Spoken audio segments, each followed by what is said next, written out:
Maharashtra police दलातील 17,000 पदांसाठी 17,76,256 अर्ज, कारागृह विभागातील 1,800 पदांसाठी 3,72,000हून अधिक अर्ज। 19 जून पासून भरती प्रक्रिया। ठाणे ग्रामीण पोलिसांचे 119 पदांसाठी 7,019 अर्ज प्राप्त। ठाणे ग्रामीण पोलीस भरती प्रक्रिया 19 जून ते 1 जुलै दरम्यान होणार।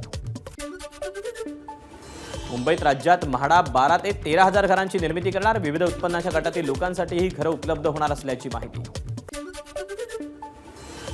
मुंबईला पाणी पुरवठा करणाऱ्या धरणांमध्ये केवळ 5.42% पाणीसाठा शिल्लक। पावसानं उघडीप दिल्यानं मुंबईकरांवरील पाणी कपातीचं संकट आणखी गडद होण्याची शक्यता। मुंबईतील सीसी रोडच्या कामांना ठेकेदारांकडून विलंब। आतापर्यंत केवळ 15% कामं पूर्ण। कंत्राटदारांवर कारवाई करा। भाजप नगरसेवक मकरंद नार्वेकरांची मागणी। पालघर जिल्ह्यात पुन्हा पाणी कपातीचं संकट ओढावण्याची शक्यता। धामणी, कवडास आणि बांद्री या 3 धरणांमध्ये एकूण 23%च पाणीसाठा। भिवंडीत 3 दिवसांच्या विश्रांतीनंतर हवामान खात्यानं वर्तवलेल्या अंदाजानुसार दुपारी शहरात दमदार पाऊस। पावसामुळे शहरातील भाजी मार्केट आणि बाजारपेठेत गुडघाभर पाणी। पालघरमध्ये केमिकल स्टोरेज केलेल्या केमिकलनं पेट घेतल्यानं भीषण आग। अग्निशमन दलाच्या 2 गाड्या घटनास्थळी दाखल। पालघरच्या बोईसर तारापूर MIDC परिसरात आरती ड्रग्ज कंपनीला भीषण आग। ब्लास्ट झाल्यानंतर कारखान्याला आग लागल्याची माहिती।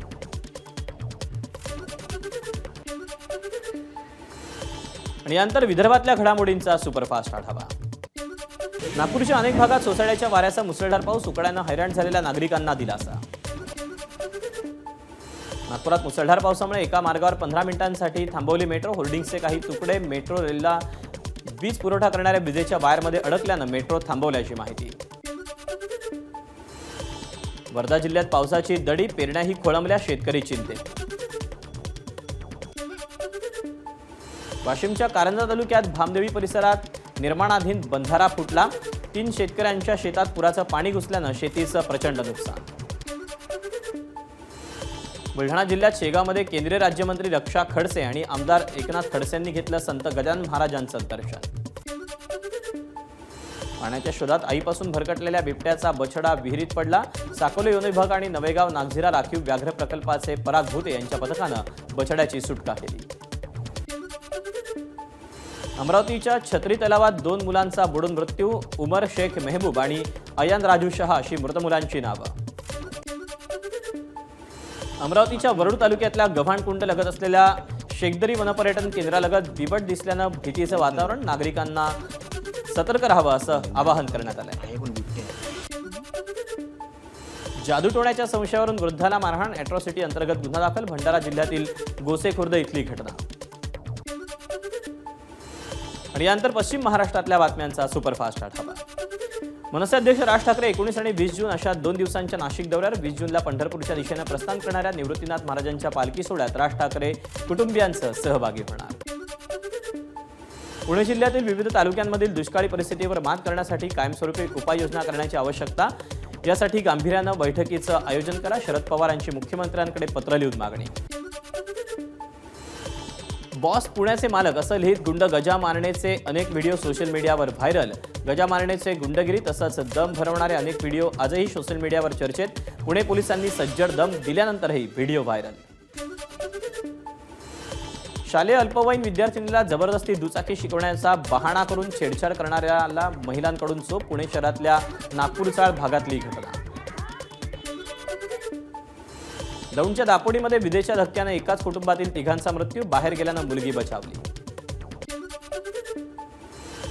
जेजुरी गडावर घोडा किंवा बैल आणण्यास मंदिर प्रशासनाच्या वतीनं बंदी। कोणताही अनुचित प्रकार घडू नये म्हणून मंदिर प्रशासनानं घेतला निर्णय।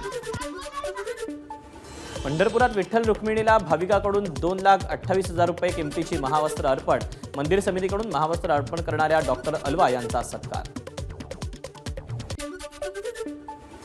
पंढरपुरात विठुरायाच्या महापूजेसाठी मुख्यमंत्र्यांसमवेत यंदा 10 मानाच्या पालखी सोहळा प्रमुखांनाही निमंत्रण। राज्यातील वारकरी संप्रदायासाठी मुख्यमंत्र्यांनी घेतलेल्या निर्णयाचं स्वागत। अक्षय महाराज भोसलेंची प्रतिक्रिया। कोल्हापुरात इंडिया आघाडीच्या वतीनं शाहू शतकोत्तर सुवर्ण जयंती केंद्र आणि राज्य सरकारतर्फे मोठ्या प्रमाणात साजरी करता यावी यासाठी स्मरण। टाउन हॉल परिसरात नर्सरी बागेतल्या राजर्षी छत्रपती शाहू समाधीस्थळी जोरदार घोषणाबाजी करत स्मरण आंदोलन। पश्चिम महाराष्ट्रानंतर वळूया उत्तर महाराष्ट्रातल्या बातम्यांकडे। नाशिक जिल्ह्यात समाधानकारक पाऊस न झाल्यामुळे नाशिककरांवर पाणी कपातीचं संकट. गंगापूर धरणामध्ये पुढचे 28 दिवस पुरेल एवढाच पाणीसाठा. नाशिकच्या सूर्यवंशी कुटुंबाला त्र्यंबकेश्वर मंदिरात दर्शन घेताना धक्काबुक्की आणि मारहाण झाल्याच्या प्रकरणाची जिल्हाधिकाऱ्यांनी घेतला आढावा. दोषींवर कारवाई करण्याच्या सूचना दिल्याची जिल्हाधिकारी जलद शर्मा यांची माहिती. सिंहस्थ कुंभमेळ्याच्या पूर्वतयारीसाठी जिल्हाधिकारी शर्मा यांनी घेतली त्र्यंबकेश्वरमध्ये आढावा बैठक. सिंहस्थ आणि श्रावण महिन्यात त्र्यंबकेश्वर इथे होणाऱ्या भाविकांसाठी दर्शनाची योग्य सुविधा मिळावी यासाठी सूचना केल्या. नाशिकच्या त्र्यंबकेश्वरमध्ये दर्शनासाठी भाविकांची दिवसभर गर्दी. व्हीआयपी दर्शनासाठी 500 मीटरपर्यंत रांग. दर्शनासाठी भाविकांना 3 ते 4 तासाचा वेळ. त्र्यंबकेश्वर मंदिरात प्रकार आणि जिल्हाधिकारी दौरा यांचा काही संबंध नाही. त्र्यंबकेश्वर मंदिरात भाविकांना धक्काबुक्की झाल्याच्या आरोपानंतर मंदिर समितीचे विश्वस्त पुरुषोत्तम कडलग यांची माहिती. नाशिकच्या मसरूळ परिसरात झालेल्या हत्येचा उलगडा. 4 संशयित आरोपींना पिंपरी चिंचवडमधून अटक. नंदुरबारच्या अंकलेश्वर बरहाणपूर महामार्गावर भीषण अपघात. ट्रक चालकानं दुचाकी स्वाराला धडक दिल्यानं 2 तरुणांचा जागीच मृत्यू. आणि यानंतर कोकणातल्या बातम्यांचा सुपरफास्ट आढावा. मुसळधार पावसामुळे रत्नागिरीच्या खेडच्या मुख्य बाजारपेठेत पाणी. गटार तुंबल्यानं पाण्याचा लोंढा थेट दुकानांमध्ये. रत्नागिरीच्या लांजा तालुक्यातील पालू गावात झालेल्या मुसळधार पावसानं काजळी नदी प्रवाहित. शेतीपूरक पावसामुळे शेतकऱ्यांमध्येही समाधान. पावसामुळे समुद्रातील मासेमारी बंद झाल्यानं आता कोकणातील खाड्यांमध्ये मासेमारी सुरू. सिंधुदुर्गातील कर्ली, मांडवी, कालवण आणि वाघोटोन या खाड्यांमध्ये मासेमारी. रायगडमध्ये एबीपी माझाच्या बातमीचा इम्पॅक्ट. 24 तासात दरड हटवण्याचं काम सुरू. महाड वरांत भोर पुणे राष्ट्रीय महामार्गावर दरड कोसळली होती.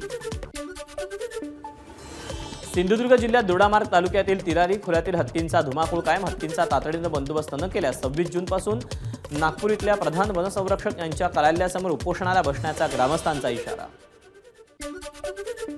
सिंधुदुर्ग जिल्ह्यात सावंतवाडी ते कर्नाटक अशी गुरांची वाहतूक करणाऱ्या मालवाहू ट्रकसह इनोव्हा कार अंबोली पोलिसांकडून जप्त.